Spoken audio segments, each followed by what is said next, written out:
여러분 반갑습니다. 사랑하고 축복합니다. 우리 중등부는 이렇게 인사하거든요. 오른손을 누고 힘들어 볼까요? 샬롬. 네, 우리 옆 사람에게도 이렇게 평안이란 뜻이죠. 한 번 더 인사하겠습니다. 샬롬. 네. 야, 우리 찬양부터 예배 순서, 사회, 기도까지 우리 친구들이 정말 훌륭한 하나님의 사람이구나, 이런 마음을 받습니다. 담당 교육자인 저도 이렇게 마음이 흡족한데 이렇게 멋지게 자녀들을 잘 길러내신 부모님들의 마음은 어떨까?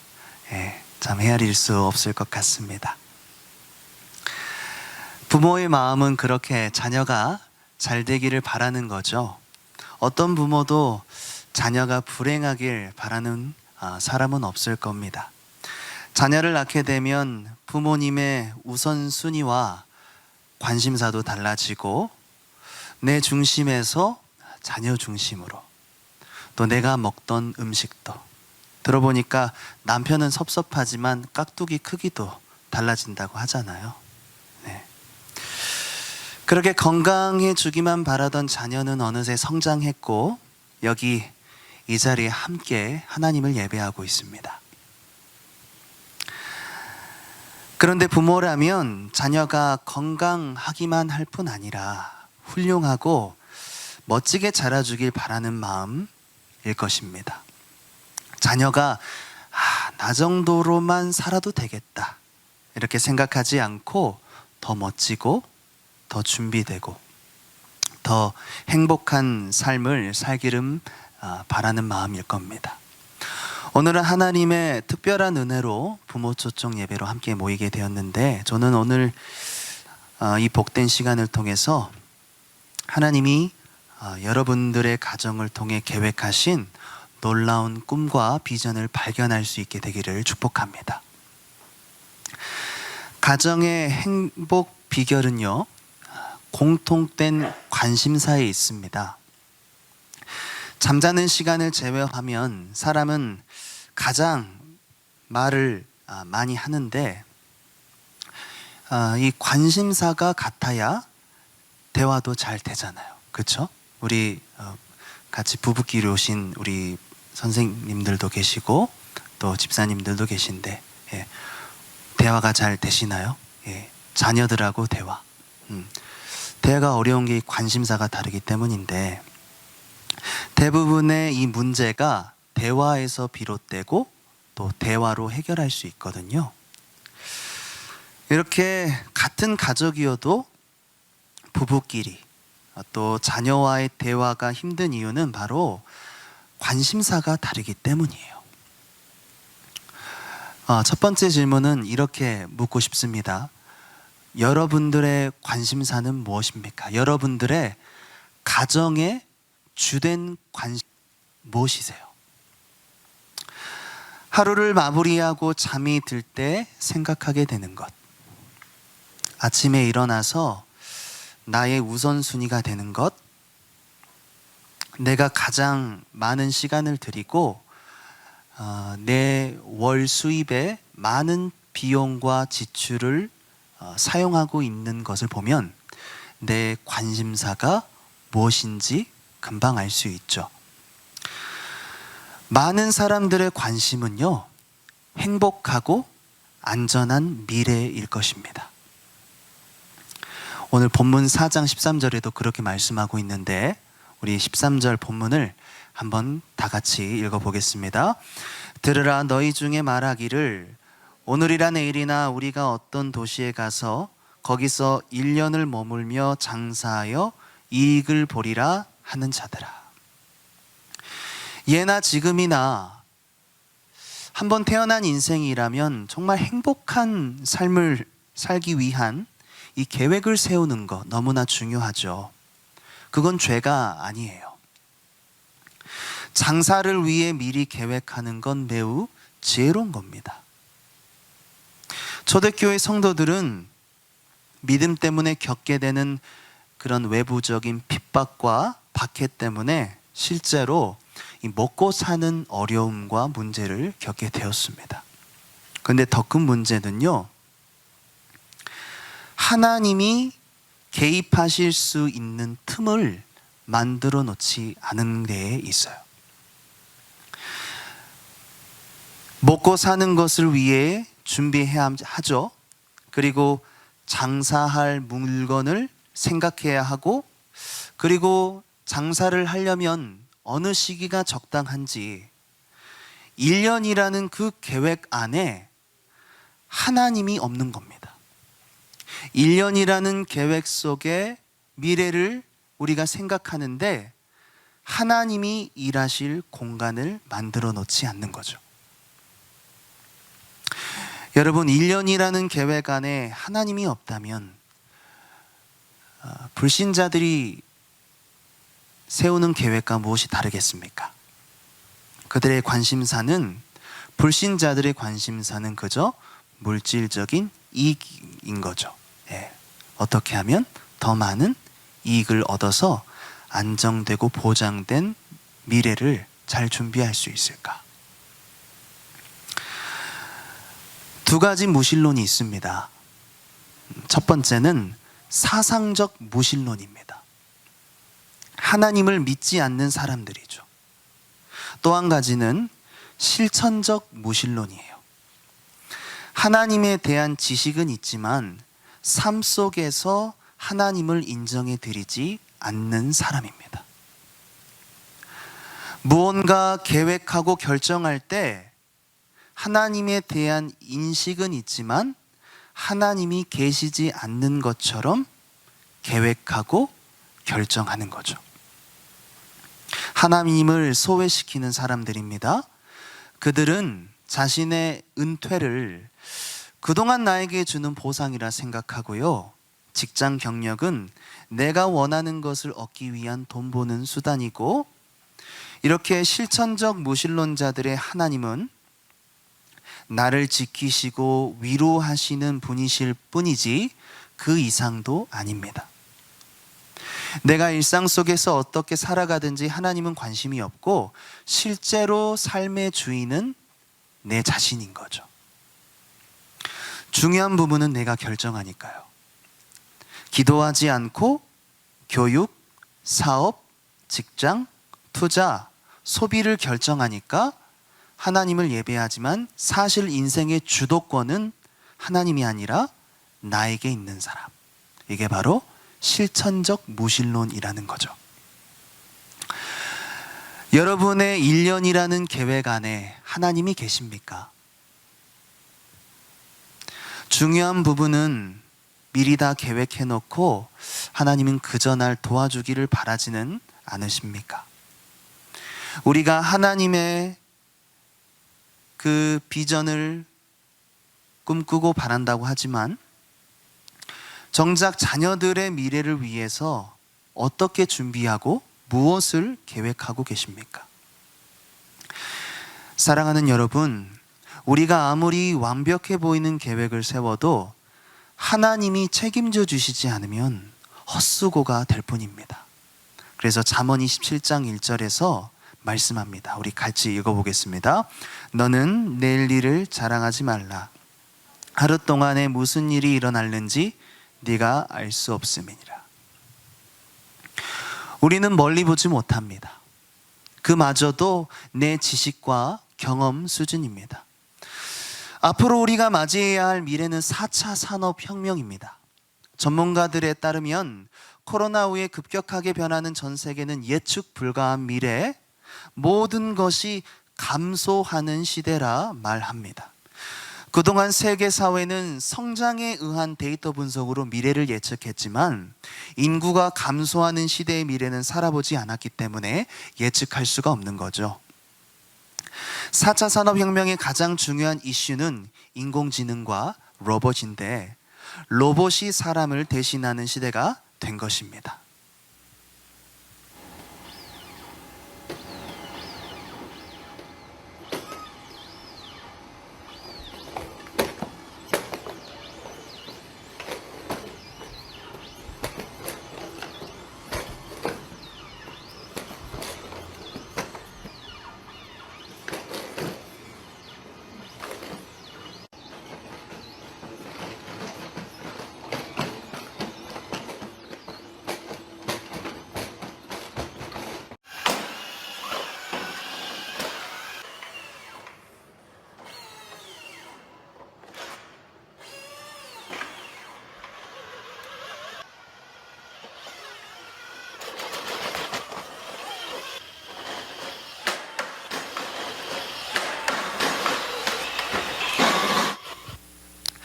골드만삭스의 AI 캔쇼는 연봉 50만 달러의 투자 분석가가 40시간 동안 하는 일을 단지 몇 분 만에 해내죠. 2017년 AI 캔쇼의 도입으로 골드만삭스의 주식 트레이딩 애널리스트 600명이 단 2명으로 단축이 되었습니다.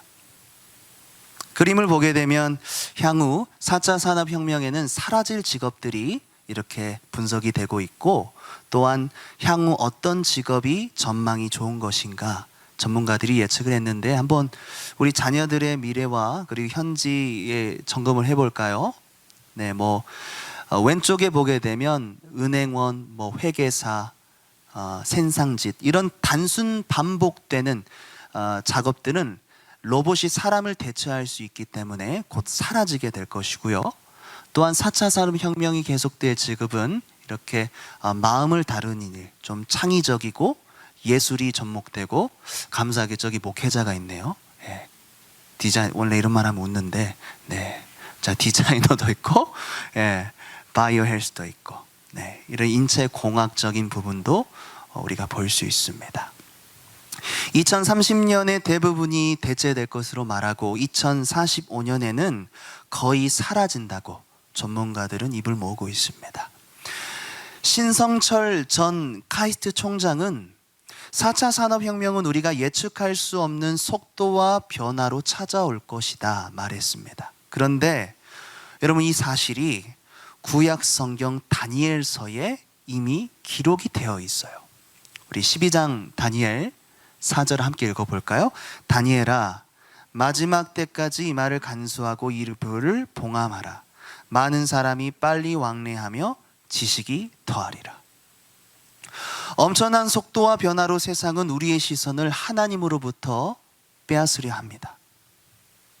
잘 보십시오. 지금 당장 준비되지 않으면 내 자녀가 실패하고 뒤처지는 것처럼 경쟁 구도 속에 넣으려 합니다. 조급하게 하고 분주하게 만듭니다. 그러나 하나님의 사람은 세상을 쫓아가는 사람이 아니고요, 세상을 이끄는 사람들입니다. 세상 방식대로 세상 사람들 다 아는 방법으로 살아간다면 그 결과는 여러분, 세상 사람과 별반 다를 차이가 없지 않겠습니까? 우리 자녀들은 세상 사람과 똑같은 인생을 살아서는 결코 안 될 것입니다. 세상은 하나님을 모르고 하나님의 방법이 느리고 답답한 것처럼 말하지만 절대 아닙니다.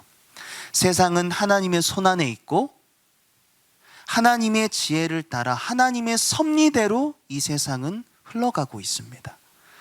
그러므로 우리 모두는 세상 지혜가 아닌 하나님의 지혜를 알기를 힘써야 합니다. 하나님의 지혜를 따라 우리의 미래를 계획해야 합니다. 우리 자녀들의 미래에 하나님이 일하실 수 있는 공간을 만들어 주셔야 해요.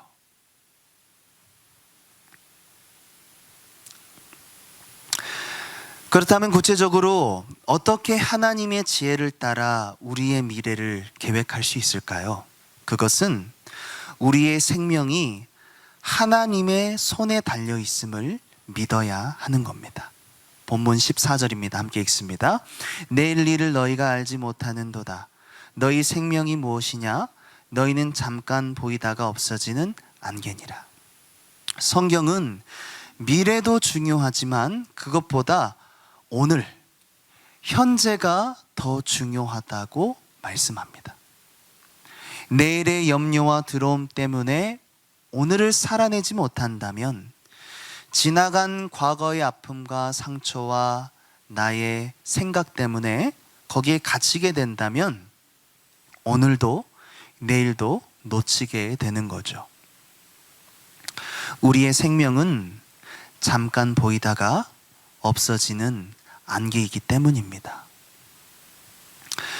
그래서 하나님의 사람 모세는 인생이 신속히 날아간다고 말했습니다. 시편 90편 10절인데 함께 읽습니다. 우리의 연수가 70이요 강건하면 80이라도 그 연수의 자랑은 수고와 슬픔뿐이요 신속히 가니 우리가 날아가나이다. 그렇게 모세가 하나님께 많은 세월 쓰임 받았지만 그 시간을 몸소 체험해 보니 화살이 날아가는 것처럼 빨리 지나간다라는 거죠. 그리고 모세는 하나님, 내 인생이 하나님 앞에 얼마나 남아있는지 인생의 계수함을 가르쳐 달라고 기도하고 있어요. 우리 12절도 함께 읽어보겠습니다. 우리에게 우리날 계수함을 가르치사 지혜로운 마음을 얻게 하소서. 우리 자녀들이 지혜로운 자녀가 되기를 바라지 않습니까? 지혜가 무엇일까요? 하나님 앞에서 나의 인생의 날이 얼마 남았는지 생각하는 것입니다. 욥은 잠깐 꿈꾼 것 같다 말합니다. 다윗은 인생이 한 뼘 길이만큼이다 말을 하고 있습니다. 다윗의 고백 시편 39편 5 정도 한번 같이 읽어보겠습니다. 주께서 나의 날을 한 뼘 길이만큼 되게 하시매 나의 일생이 주 앞에 없는 것 같사오니 사람은 그가 든든히 서 있는 때에도 진실로 모두가 허사뿐이니이다. 사랑하는 여러분, 하나님의 사람들의 주된 관심사는 내가 어떻게 하면 잘 먹고 잘 살까, 어떻게 하면 성공할까가 아니고 하나님께서 내게 허락하신 비록 안개와 같은 인생이지만 하나님의 사람들의 고민이 뭐예요? 어떻게 쓰임 받을까? 어떻게 하나님 앞에 쓰임 받을까 하는 고민이 있는 겁니다. 그런데 정말 많은 사람들이 교회를 다니면서도 이처럼 안개와 같은 인생을 살아가면서도 그렇게 얼마 되지 않는 시간을 살아가면서 마치 죽지 않을 것처럼 영원할 것처럼 살아가고 있습니다. 제 집은 광주인데 제가 3-4달에 한 번 어머니를 뵈러 갑니다. 저희 어머니는 지금도 저에게 이렇게 말합니다. 너 낳고 젖 먹일 때가 엊그제 같은데. 네. 아무리 나이 먹어도 부모님의 눈에는 자녀가 그런가 봐요. 여러분의 눈앞에 있는 자녀들의 모습을 보십시오. 인생이 화살처럼 날아가는 것 같지 않으십니까? 부모님의 신앙은 자녀들이 가장 잘 알고 있습니다. 가장 가까이에서 보잖아요. 다음 세대들이 대학생이 되면 교회를 떠나는 이유에 대해서 설문조사를 했습니다. 가장 큰 이유는 다름 아닌 부모님의 신앙 때문이었습니다. 가끔씩 교회 나가기, 교회에 관해 불평하기, 자녀들을 교회 문화가 아닌 청소년 문화에 한정시키기, 신앙의 중요한 질문들을 무시하기, 교회 자주 바꾸기, 복음을 하찮게 취급하기입니다. 스포츠나 취미, 여가, 여행을 위해서 주일 성수를 너무 쉽게 빠집니다. 교회에 대한 불평, 실망, 험담, 교회와의 갈등을 가정에서 지속적으로 노출하게 되면 자녀들을 그 모습을 보고 교회에 대한 환멸감을 느끼게 됩니다. 영어 캠프, 학원 일정, 시험 기간 및 취미, 레저, 오락 등이 사실상 일주일의 많은 부분 자녀들의 문화를 주 이루고 있습니다. 주일에 교회만 나오고 기독교 문화로 자라지 않는 자녀들은 당연히 교회가 실생활에 도움이 않는 곳이라고 여기게 될 것입니다. 신앙이 그저 하나의 액세서리가 된 겁니다. 생각해 보십시오. 한 주간 액세서리 없이 잘 지내왔는데 일요일 하루 딱 쉬는 날 갑자기 안 끼던 불편한 액세서리를 껴야 하니 얼마나 답답하겠습니까? 한 주간 신앙과 상관없이 세상 문화를 잘 따라왔는데 왜 그 액세서리를 굳이 껴야 될 이유가 있냐라는 거죠. 부모님이 복음을 위해 살아야 되는데 복음을 삶의 중심으로 여기지 않고 교회가 우선순위를 차지하지 않으면 자녀들은 그저 출석하기 위해 교회를 다닐 뿐 복음은 그들의 중심이 아닙니다. 시간이 지나면 언젠가 버리고 떠나도 되는 과거, 기독교 추억이 될 뿐입니다. 한 사람의 인생의 평균을 85세로 가정했을 때 지금 여러분들의 남아있는 시간은 얼마일까요? 표를 보면 내 나이가 53이라고 했을 때 평균 남은 시간이 32년이죠.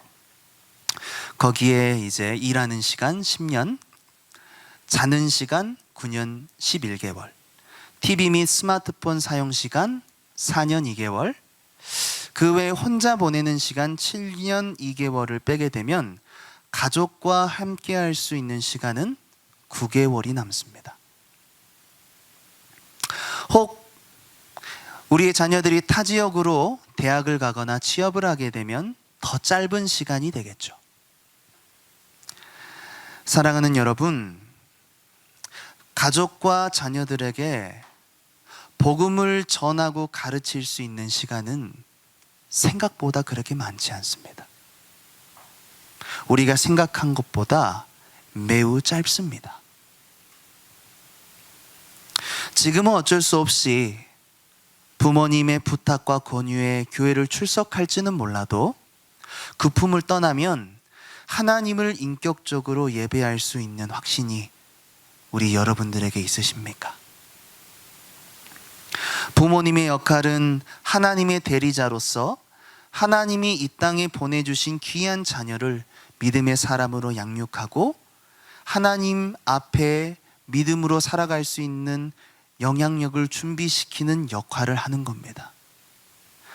자녀는 내 소유물이 아니에요. 내 인생 미래의 보상으로 자녀를 양육하려는 그런 생각을 우리는 절대 해서는 안 됩니다. 저는 자녀를 낳아보지 않았지만 8년 동안 청소년 사역을 해오면서 많은 걸 봐왔습니다. 믿음으로 가정에서 양육하고 그 부모님의 신앙을 따라 성장하는 사람들의 그 대학생활과 직장생활, 또 그뿐만 아니라 집사님, 권사님들의 눈물의 기도 제목을 봐왔습니다. 묻지도 않았는데 기도 제목을 나누면서 시험 기간에 교회 안 나와도 돼.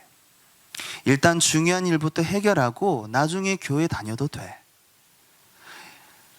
실제로 그 자녀들은요, 좋은 대학, 너무나 좋은 직업을 가지고 행복한 가정 꾸리면서 떳떳하게 살고 있습니다.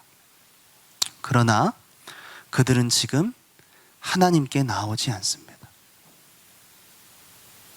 왜요? 하나님을 의지하지 않고 그동안 잘 살아왔으니까요. 하나님이 일하시지 않아도 나는 잘 이루어 왔으니까. 하나님이 굳이 필요 없는 겁니다.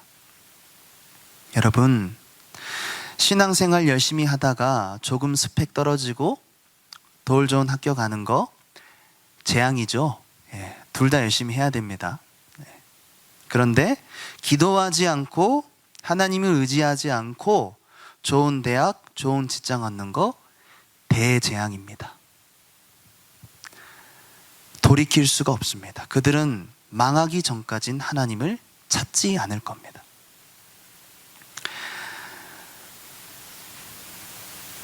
사랑하는 여러분, 어떤 가정으로 기억되고 싶으십니까? 어떻게 자녀를 양육하시겠습니까? 많이 배웠다고, 성공했다고 부모를 공경하는 게 아닙니다. 믿음에서 떠난 자녀는 부모의 고통이 되는 겁니다. 부모님의 기쁨은 자녀가 신앙으로 올곧게 서 있을 때, 조금 못 살고, 조금 못 나고, 조금 부족해도 그 그 자녀가 하나님을 의지하는 인생을 살 때 양육하기를 우리가 사모해야 되는 겁니다. 그 자녀가 하나님을 의지하는 인생을 살 때 부모님의 마음은 행복하고 기쁜 거죠. 그러므로 하나님의 말씀으로 우리 자녀들을 양육하기를 힘쓰시기를 바랍니다. 그리고 하나님의 말씀으로 우리 자녀들이 자라가기를 사모하십시오. 오늘부터, 지금부터 부모인 나부터 말씀과 기도와 예배와 순종과 헌신과 삶의 고백으로 안개와 같이 짧은 인생 하나님께 쓰임 받으면서 살아가는 복된 가정 되시기를 예수님 이름으로 축복합니다.